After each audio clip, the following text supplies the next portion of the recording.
Welcome to part two of my series about being a preacher in my 20s. In part one, I talked a little bit about my intentions for this series, and then I talked about my religious upbringing and some experiences that I had in college. And now I will be getting into how I actually became a preacher.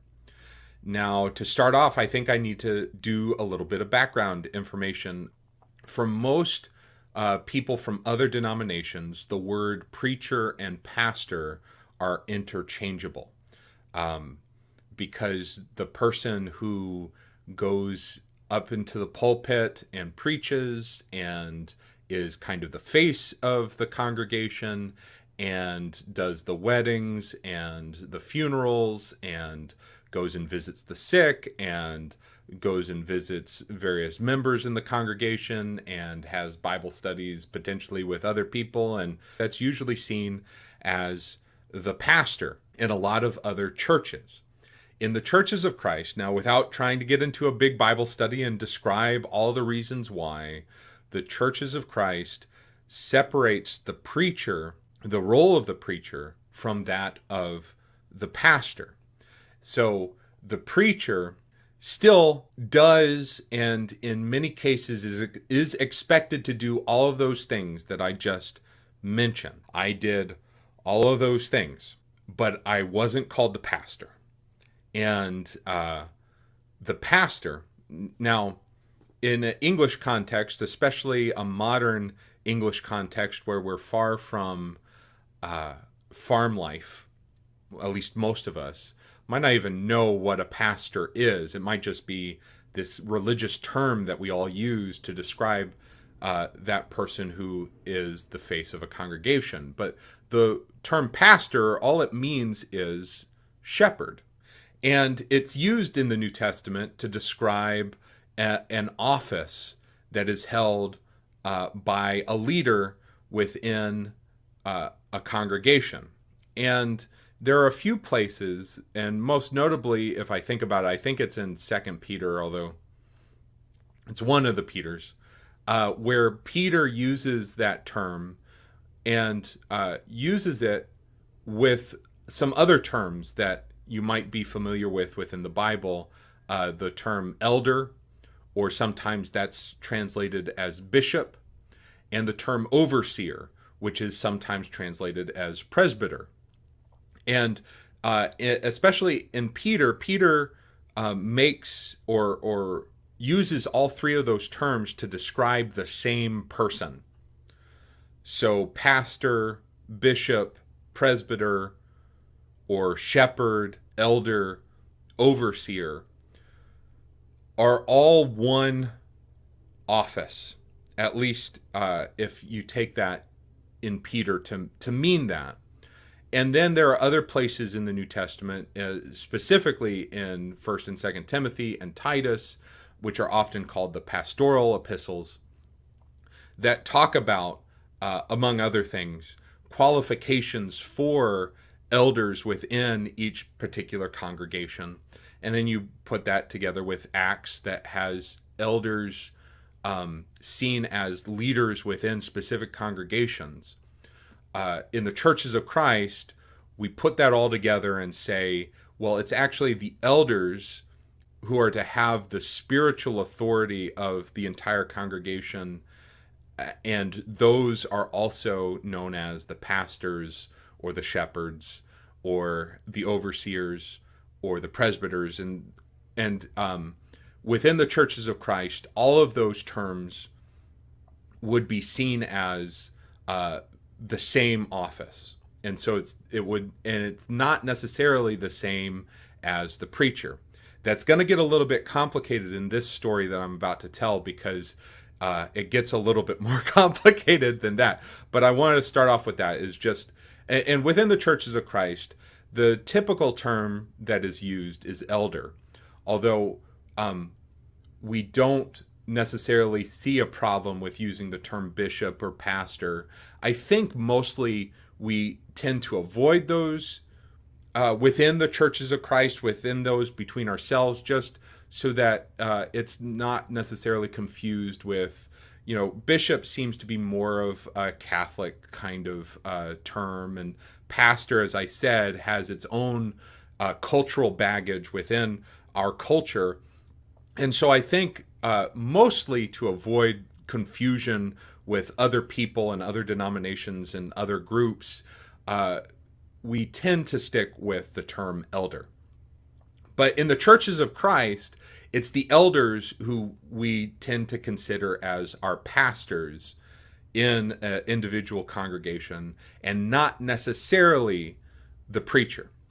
Now, where it gets dicey, or where maybe it gets a little bit more confusing, and it will in this story, is that there's not necessarily anything that keeps the preacher from also being an elder, other than the preacher needs to also fulfill those requirements that are in the Timothy's and Titus passages about qualifications for an elder if the preacher is also going to be an elder. Now, at that time, I wasn't married, I didn't have children, and those are part of the requirements for being an elder, so I wasn't an elder. But the congregation that I came into, there was already a preacher, and I'm going to have to explain some more of this, but just bear with me. There was a preacher who was also one of the elders.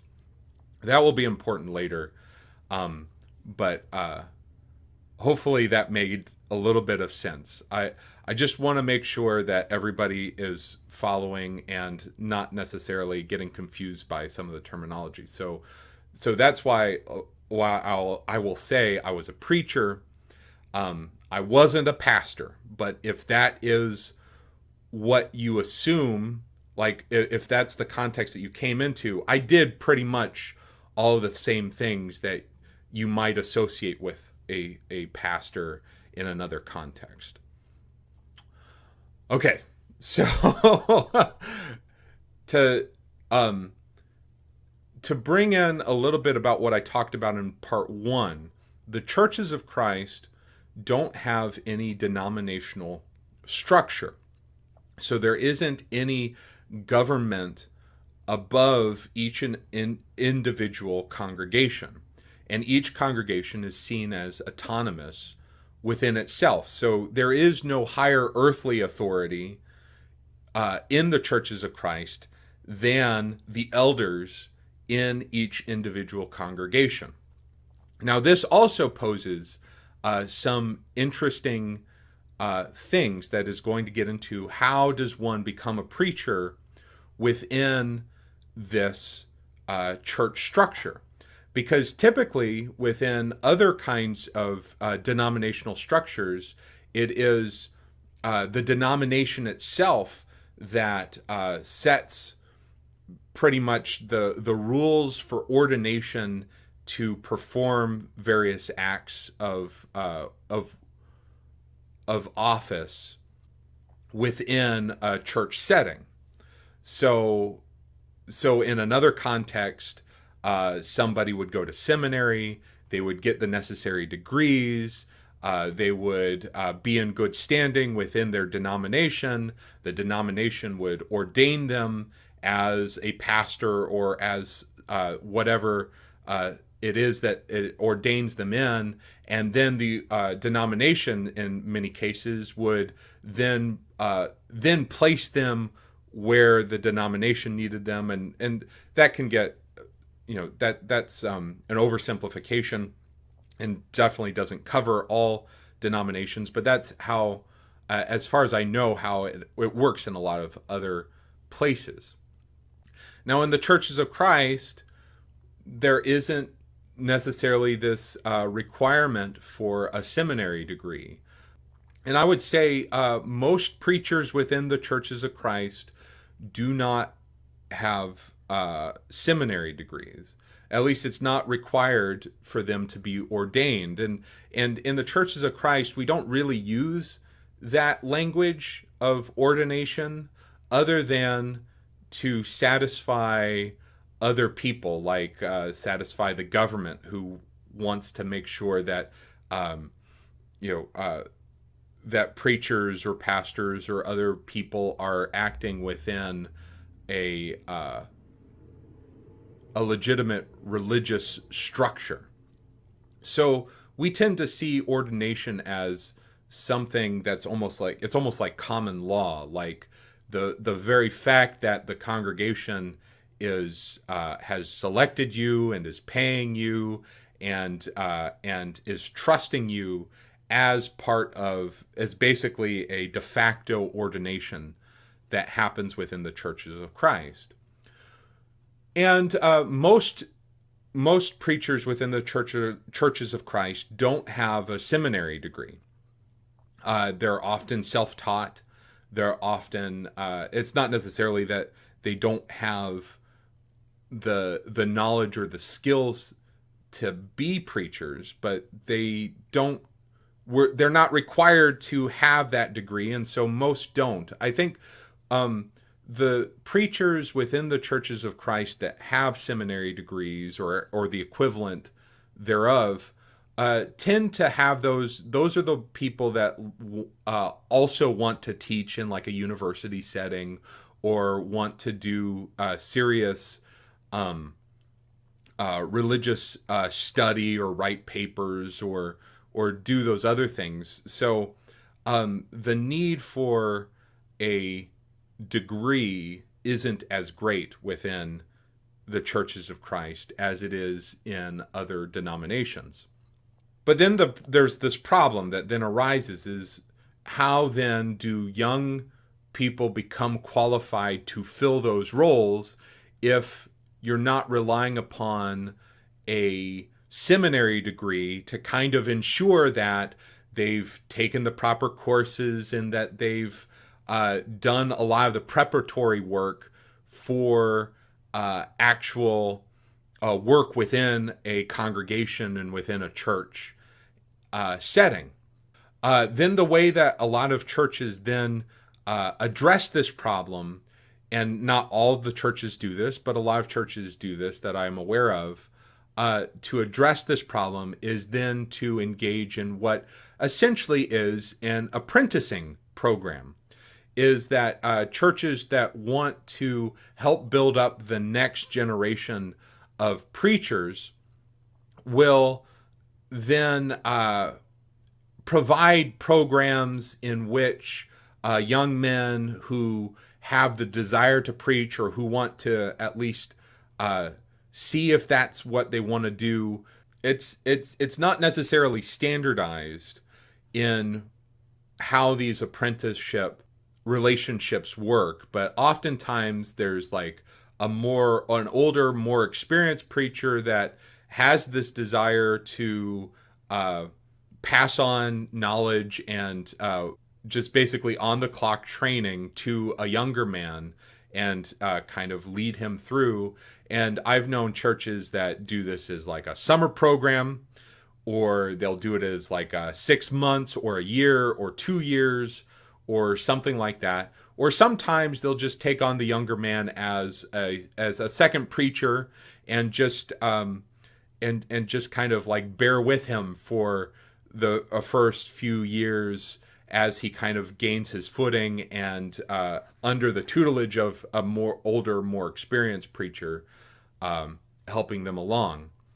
It's within this context that I came into, and I'll talk about that a little bit later. But hopefully that made sense. That wasn't a little too rambling. It was a little long, I guess, but it felt like it's kind of necessary background information to adequately explain everything that is going to come forward.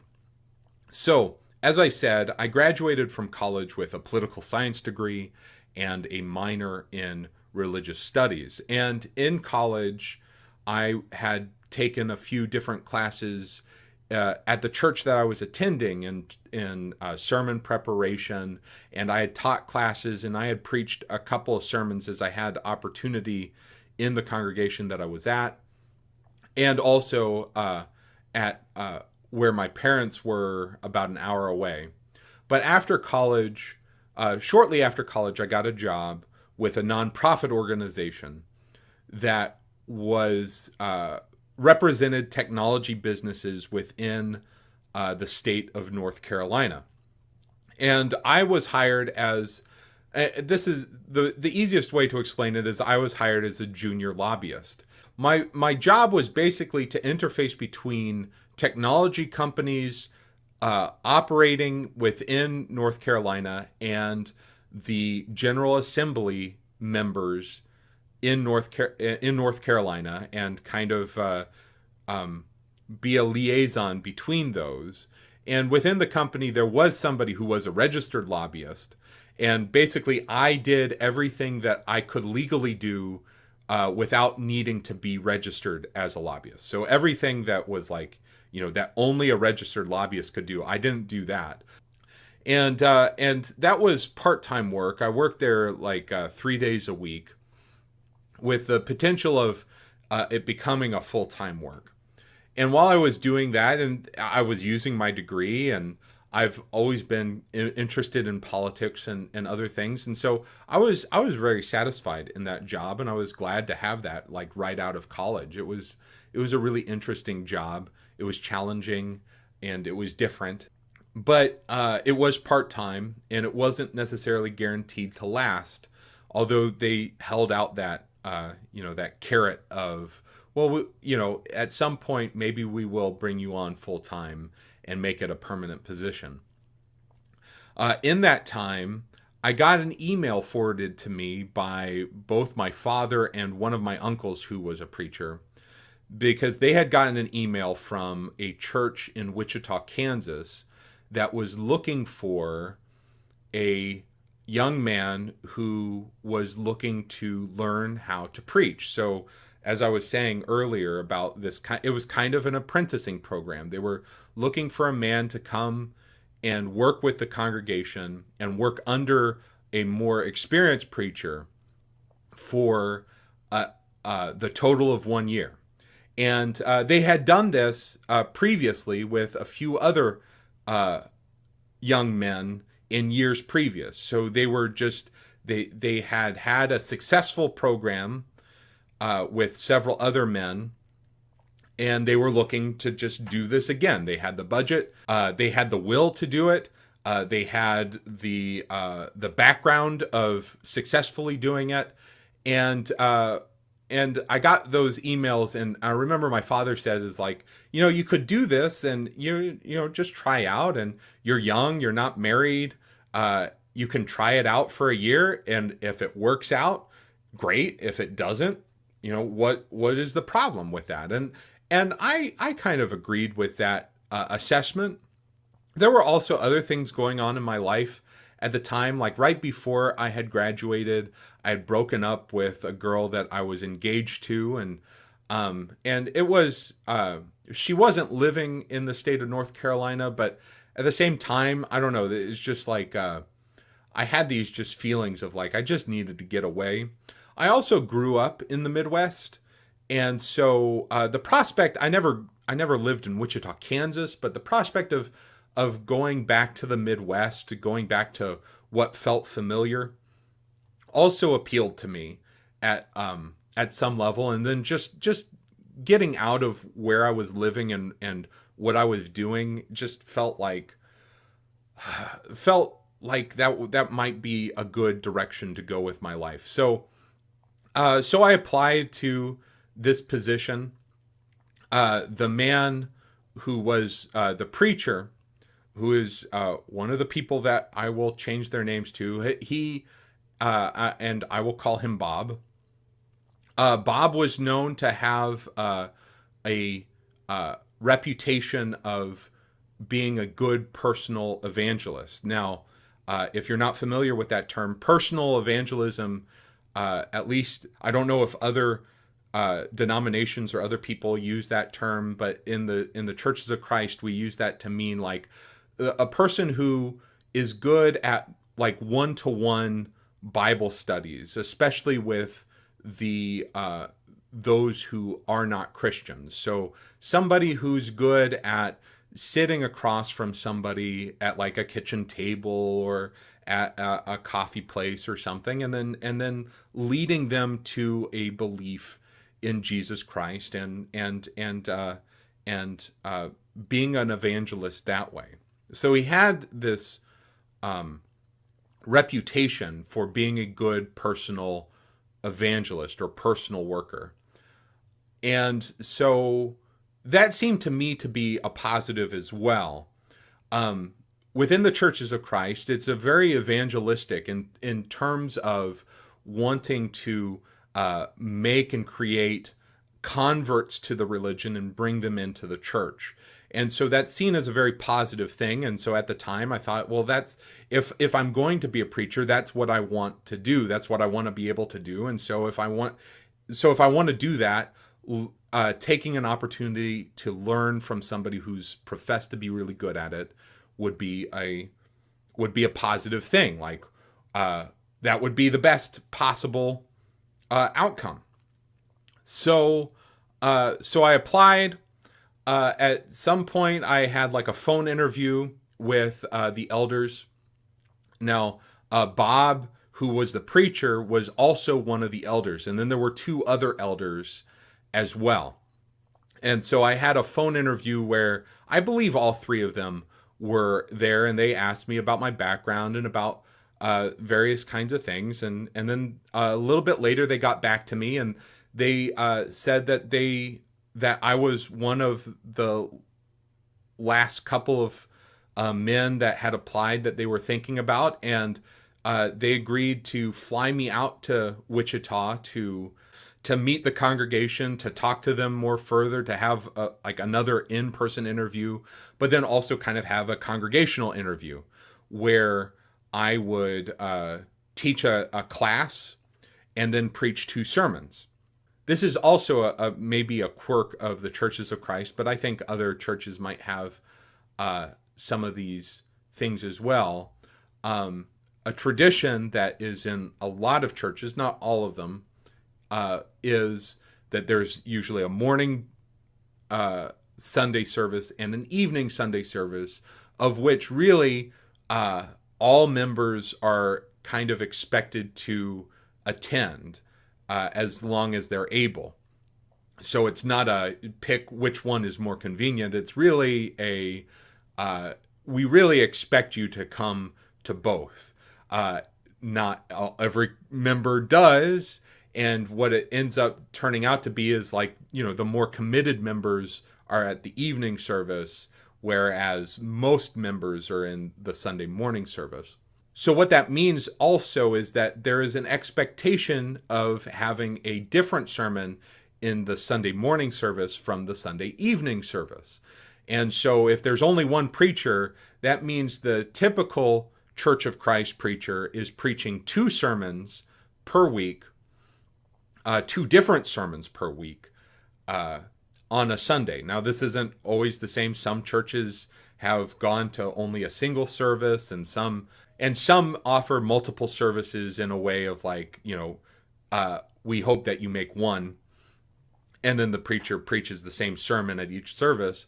But in this way, I think most churches of Christ, at least, the conservative non-institutional ones, they tend to still have this rigid structure of wanting and expecting to have 2 sermons, one in the morning, one in the evening.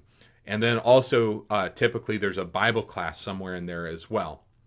So I go over that weekend. It was my birthday, either that weekend or right after. I can't remember exactly which, but it was somewhere around there. And I basically preached the only 2 sermons that I had ever written at that point.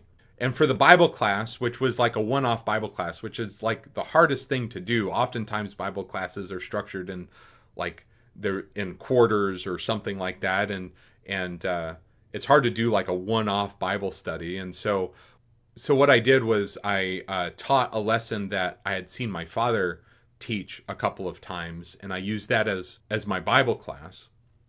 And I had an interview with the elders. We had an interview. We talked about various things in more depth.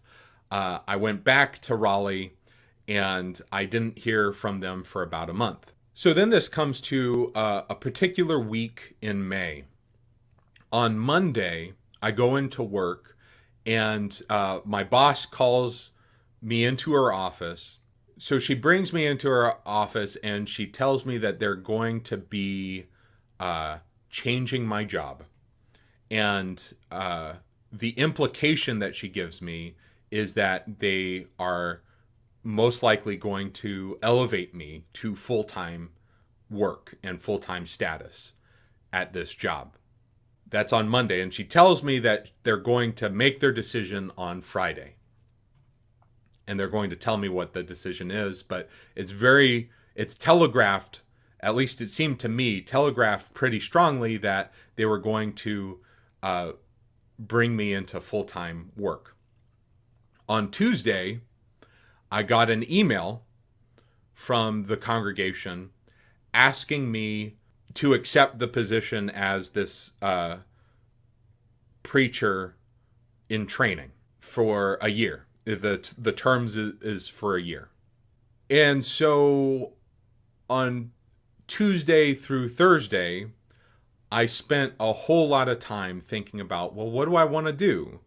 Do I want to potentially pursue this career that I have going in politics or lobbying or whatever this happens to be? It gives me a lot of business ties. It gives me a lot of governmental ties. Is this where I want to go? Is this where I see my future going? Or do I want to take a chance at this preaching thing that apparently I have some talent in, or that I think that I could do good work in? I don't know that I had considered it as like jumping into it as soon as I had, but here this opportunity presented itself. So I thought about it, and I thought about it. And on Thursday, I decided that I was going to take the jump and go to Wichita and be this preacher in training. And I kind of took the attitude that my father originally gave me when he sent that email, is that, well, I do it for a year. I get a lot of experience, and I find out if that's what I want to do. And if that's what I want to do, then great. Then that's a stepping stone toward doing it. And if it's not what I want to do, then great, because it's just a year. I don't have a lot of responsibilities, and then I can definitively check it off of my list of things that I want to do or think about doing. And so that's what I decided. On Thursday, I sent an email accepting, and then I went into my job on Friday,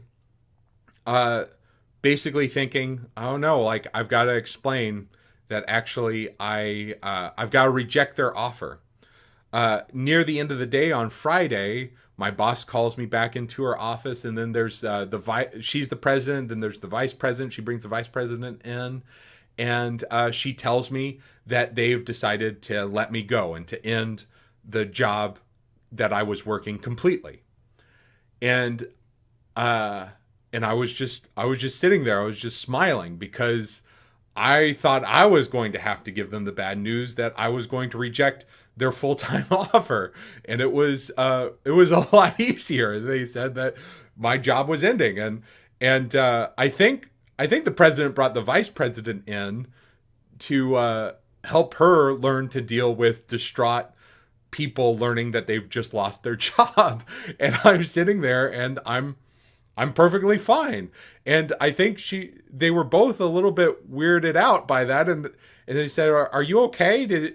I said, yeah, I mean, I've got another job lined up. and